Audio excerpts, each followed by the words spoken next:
A to Z Mysteries. Book number 22.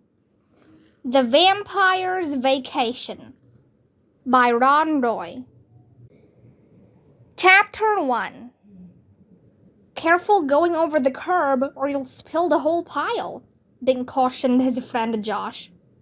You and Ruth Rose are supposed to be holding on to it, Josh answered. We are holding, Josh, Ruth Rose said, but you're pulling the wagon too fast. An hour before, Dink and Josh had helped Ruth Rose clean some old newspapers out of her basement. Now they were holding the papers to the recycling bin at the supermarket. For the job, Ruth Rose borrowed her little brother Nate's wagon. It was early August, and the sky was filled with cotton candy clouds. The kids wore shorts and t-shirts. Ruth Rose liked to dress all in one color. Her shorts and shirt were sky blue. They matched her eyes, headband, and sneakers. The kids crossed Main Street in front of the supermarket. Almost there, Dink said, struggling to keep the tower of papers from toppling. A drop of sweat fell from the tip of his nose. Dink's real name was Donald David Duncan.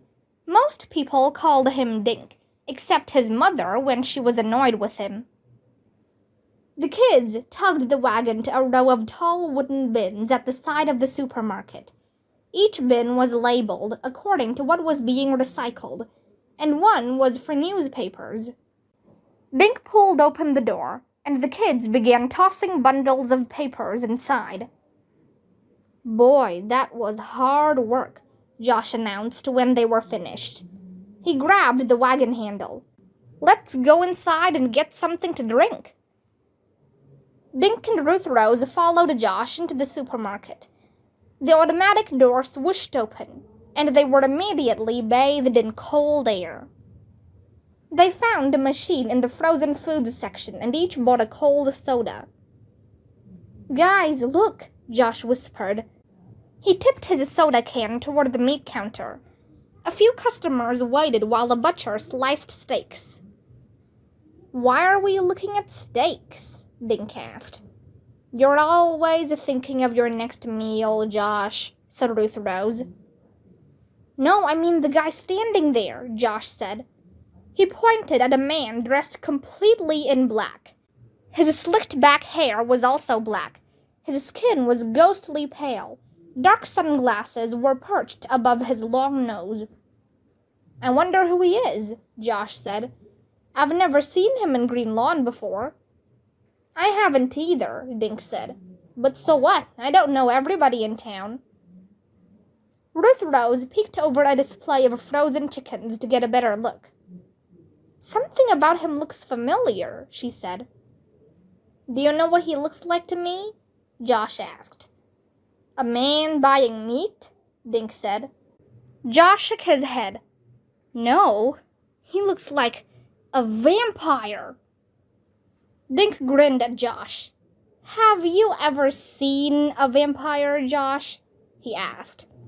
No, but I know what they look like. Josh pointed toward the man. Vampires have skinny lips and really pale skin, like him. Ruth Rose laughed.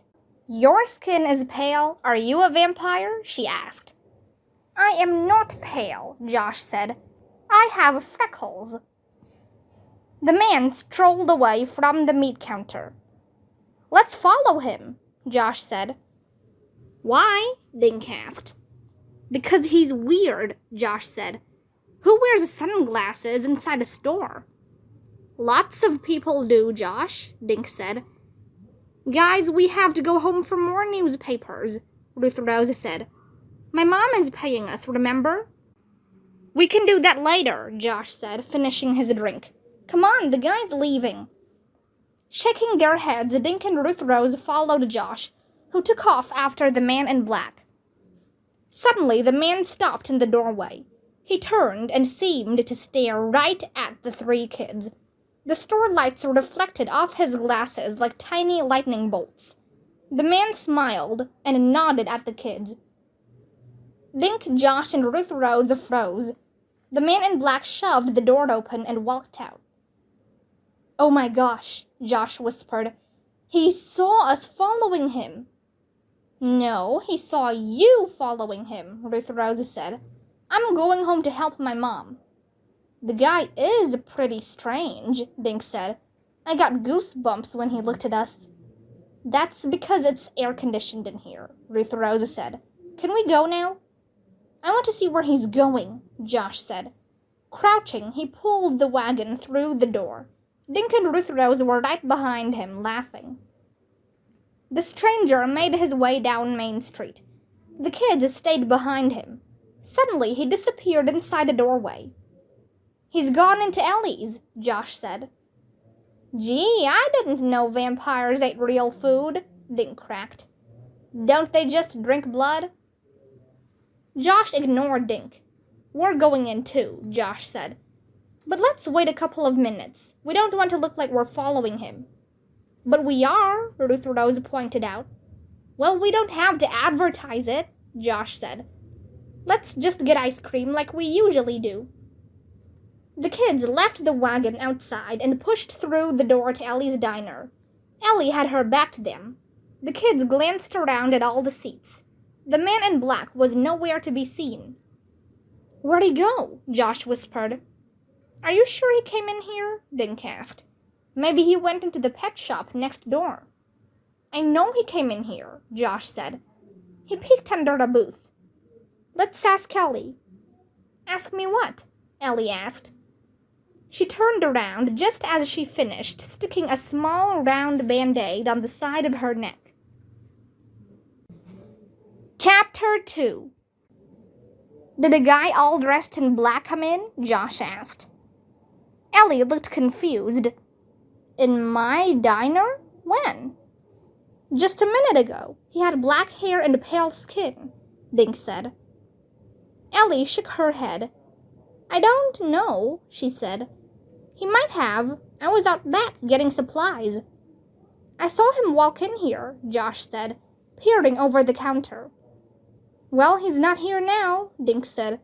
"Let's get some ice cream." Ellie followed them to a booth. "Cones all around?" she asked the kids. "Your usual flavors?" The kids all nodded, and a few minutes later Ellie brought 3 cones. Butter crunch for Dink, pistachio for Josh, and strawberry for Ruth Rose. As they licked their cones, Josh stared through the window. "What are you looking for?" Dink asked.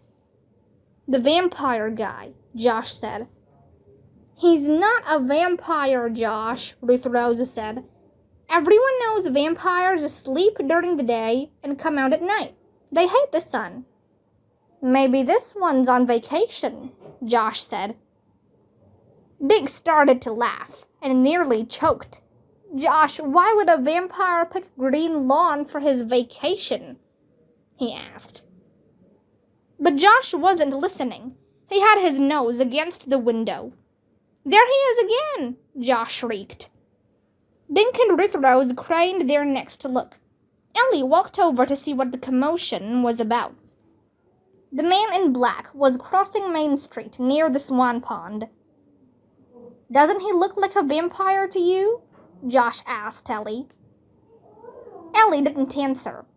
When Dink glanced at her, Ellie seemed afraid. She backed away from the window and walked behind her counter.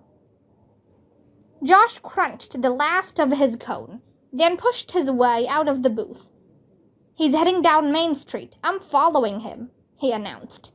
"You guys coming?" "Sure, why not?" Ruth Rose said. "I want to be there when the vacationing vampire grabs you." "Can I at least finish my cone?" Dink asked. He and Ruth Rose followed Josh out to the street. "He's going into the book nook," Dink told Josh. "I wonder what vampires read when they're on vacation," Ruth Rose said, taking the last bite of her cone. "Let's find out," Josh said, heading for the bookstore. They stopped in front of Howard's barber shop while Dink finished his ice cream. Josh kept an eye on the book nook door. "Okay, let's go," he said as Dink wiped his mouth on his sleeve. Dink and Ruth Rose followed him into the book nook. A bell tinkled, and Mr. Paskey looked up from behind his counter. He smiled and waved at the kids. 2 teenagers were reading magazines. The only other person in the store was Mr. Paskey. "He's not here," Dink whispered. "I don't believe this," Josh choked out. "The guy keeps disappearing. What does he do, walk through walls?" "Hi, kids, can I help you?" Mr. Paskey asked. "Hi, Mr. Paskey," Dink said. "Did a man wearing black just come in here?" Mr. Paskey rubbed his neck. "No, I don't think so. But I was in the storeroom for a minute or two. I suppose he could have come in, then left again." Josh shook his head. "I was watching. He came in, but he didn't come out," he said. "Sorry," Mr. Paskey said. He raised his eyebrows and shrugged. "Did you kids leave this?" asked Mr. Paskey, reaching toward the cash register. He held up a $20 bill. The kids shook their heads. "How odd," Mr. Paskey said. "Someone left this bill on the counter." He looked at the money for a second, then shrugged again. "Do you have any books about vampires?" Josh asked. "I think there's one over in nonfiction," Mr. Paskey answered. "It's called Vampires Among Us by Dan Starch." The kids found the nonfiction books, then looked for Starch. They found a book by Wanda Starr, then one written by Peter Starkey. The space between them was empty. "Mr. Paskey," said Josh, "we found where the book should be, but it's gone." Mr. Paskey walked over to the shelf. He put his finger in the space between the 2 books. "Now that is peculiar," he muttered, crouching lower. "It was here an hour ago when I dusted this shelf." When Mr. Paskey leaned over, his neck was level with Dink's eyes. As usual, Mr. Paskey wore a crisp white shirt, a necktie, and a suit jacket. Dink smiled. "Even in this hot weather, Mr. Paskey dresses up," he thought. And then Dink noticed a small, round band-aid right above Mr. Paskey's shirt collar.